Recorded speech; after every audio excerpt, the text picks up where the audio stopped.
ልክ ነው የተፈረደብህ ብዬ ስንት ጊዜ ነው የነገርኩህ? እንዴ ማሸርገድ እንዴ በዛውንስ በዛ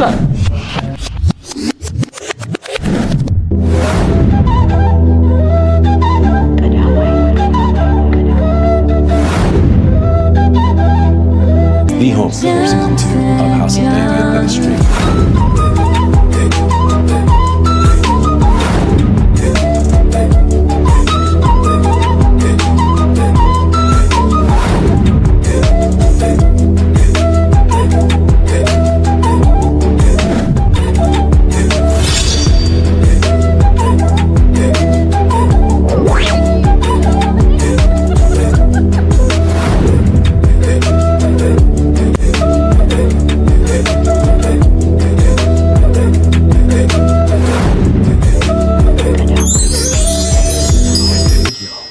ሰላም የጥበብ የሲኒማና የፍልስፍና አፍቃሪያን እንኳን ወደዚህ የጥልቅ የታሪክ የፍልስፍናና የፖለቲካ አንትሮፖሎጂ ፍተሻ በደህና መጣችሁ።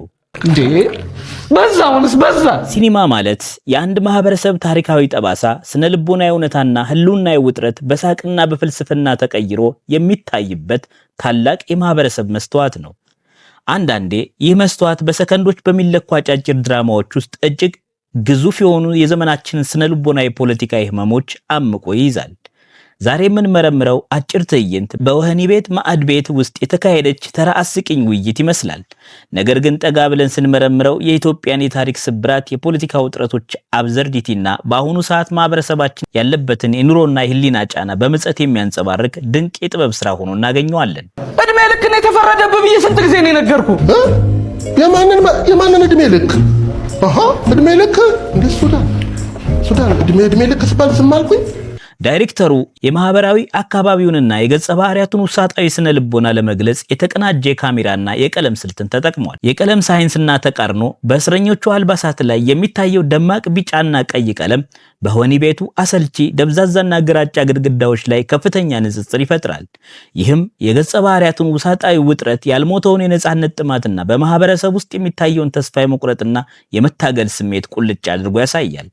ካሜራው በዋናው ተዋናይ ቅርብ ምስል በመጀመር የእስረኛውን የስሙላ ሐዘን፣ የተጋነነ ስሜትና ስነ ልቦናዊ መረበሽ ያጎላል። በመቀጠልም በድንገት ወደ ሰፊ ምስል በመሸጋገር የካፌውን አጠቃላይ ድባብ፣ የእስረኞቹን ትኩረትና የጋራ ምላሽ ያሳያል። በወህኒ ቤት አጥር የተከለለው ቦታ በአሁኑ ሰዓት በኢትዮጵያ ውስጥ በተለያዩ ማህበራዊና ፖለቲካዊ ምክንያቶች ተስፋፍቶ የሚታየውን የህሊናና የማህበራዊ ምህዳር መዘጋት እንዲሁም በጠበበ መድረክ ውስጥ ሆኖ የነጻነትን የመፈለግ ጥማትን በቪዥዋል ቋንቋ ይገልጻል። ሶሎኒ ያለ ወይ ስሙን ተቀበሉ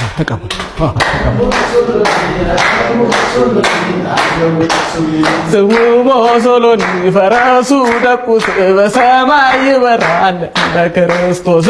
በዚህ ትዕይንት ውስጥ የገጸ ባህሪያቱ የሰውነት ቋንቋ ከተነገሩት ቃላት ይልቅ እጅግ ጥልቅ የሆነ ስነ ልቦናዊና ማህበራዊ መረጃዎችን ያስተላልፋል። እንዴ ማሸርገድ ስለ ማሸርገድና ሞሶሎኒ ማውራት ሲጀምር ግን የሰውነት አቋሙ ድንገት ይቀየራል። ደረቱን አስፍቶ እጆቹን እንደ ኦርኬስትራ መሪ ወደ ላይ በመዘርጋት የመላውን እስረኛ ቀልብ ይስባል። አዘንተኛ የነበረው ፊቱ በሴኮንዶቹ ውስጥ ወደ ኩሩ የህዝብ መሪነት ይቀየራል። አዳማጩ ደግሞ አይኖቹን በማፍጠጥና እጁን ወደ አገጩ በመስደድ ከድንጋጤ ወደ ጥርጣሬ የተሸጋገረበትን የሰውነት ምላሽ ያሳያል። ይህም በአሁኑ ወቅት በኢትዮጵያ ማህበረሰብ ዘንድ የሚታየውን ማን እውነተኛ ነው፣ ማን ነው ተጎጂው የሚለውን የጋራ ግራ መጋባትና አለመተማመን ያንጸባርቃል። በእርግጠኝነት ወይ በጊዜው ነበርክ ወይ ደግሞ ቅድማት ጋር ግንኙነቱማ ቢሆንም ከቃላት አጠቃቀምና ከቋንቋ ስነ ልቦና አንጻር ትረካው የኢትዮጵያን ታሪካዊ ህጋዊ መዝገበ ቃላት በከፍተኛ ብልሃት ይጠቀማል። ገጸ ባህሪው 100 ዓመት ተፈረደብኝ፣ አጽሚና ሬሳዬ ይመረመራል አሉ በሚል የተጋነነ ቋንቋ ይጀምራል። 100 ዓመት እኮ ይፈረዱብኝ። 100 ዓመት አዎ፣ በኢትዮጵያ ታይቶ አያውቅም። የመጀመሪያው እና ከዚህ በኋላ 100 ዓመት ትኖራለህ? አልኖርም። እሱና እና አይደለም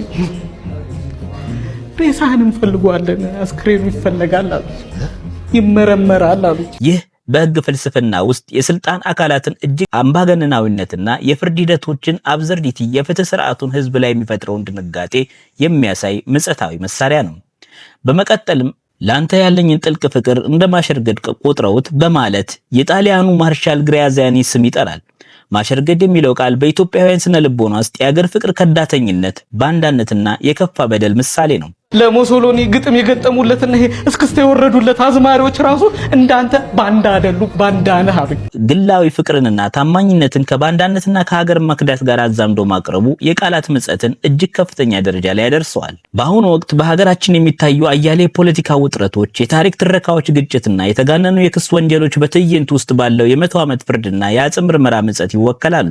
ፖለቲከኞችና ማህበራዊ አክቲቪስቶች ተቃዋሚዎቻቸውን ባንዳ፣ ማች፣ የታሪክ ጠላት እያሉ በመፈረጅ የፖለቲካ ትርፍ ለማግኘት የሚያደርጉትን ዘመቻ ድራማው በፍቅርና በግል ግንኙነት ደረጃ አውርዶ ይሳለቅበታል። ዛሬም ድረስ አያቶቻችን የተዋጉትን የታሪክ ቁስል ለዛሬው የፖለቲካ መጋጨት ማገዶ እንደምናደርገው ሁሉ ተዋናዩም የቆየውን ታሪክ የራሱን የግል በደል ሽፋን ሲያደርገው እንመለከታለን። በእርግጠኝነት ወይ በጊዜው ነበርክ ወይ ደግሞ አት ቅድመ ጋር ግንኙነቱማ ቢሆንም ህዝቡ በህግና በስልጣን ተቋማት ላይ ያለውን እምነት ሲሸረሸር ከባድ ፍርዶችና የፖለቲካ ውሳኔዎች በማህበረሰብ ዘንድ እንደ ከባድ ነገር ከመውሰድ ይልቅ እንደ ካፌ ቀልድና ምጸት መታየት የመጀመራቸውን እውነታ ያሳያል። በኢትዮጵያ እንደዚህ አይነት አሸረጋገር ታይቶ አያውቅም። ገና ሬሳን ፈረንጅ ገና ይመረምሯል አሉ። እንደ ሉሲ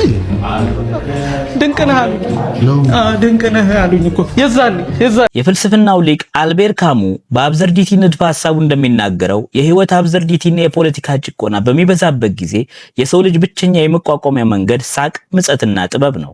እስረኞቹ የ100 ዓመት ፍርድ የተፈረደበትን ሰው ታሪክ ሰምተው ከማዘን ይልቅ በዘፈኑ ተሰባስበው አብረው ማጨብጨባቸው የሰው ልጅ በጋራ ስነ ልቦና እንዴት ከባድ የህይወት እውነታዎችን ወደ ጨዋታ እንደሚያሸጋግራቸው ያሳያል። ስራ ተገኘላ ያልከኝ ለሙሶሎኒ የተገጠመውን አታውቁትም?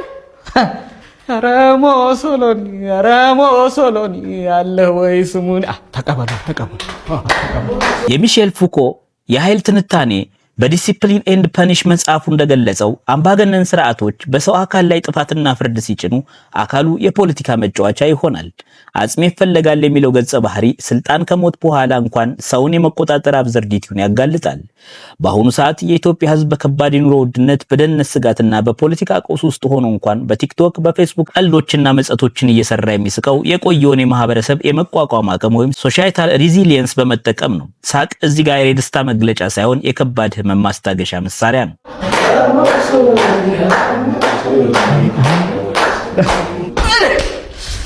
ይህች አጭር ድራማዊ ትዕይንት ተራይ ካፌ አስቂኝ ቀልድ መስላ ብቅ ብትልም በጥበብ መነጽር ስንመዝናት ግን የሲኒማቶግራፊ ውበትን፣ የሰውነት ቋንቋ ሚስጥርን፣ የታሪክ ቁስልንና የዛሬዋን ኢትዮጵያ የነባራዊ እውነታ አጣጥማ ያቀረበች ድንቅ ስራ ናት።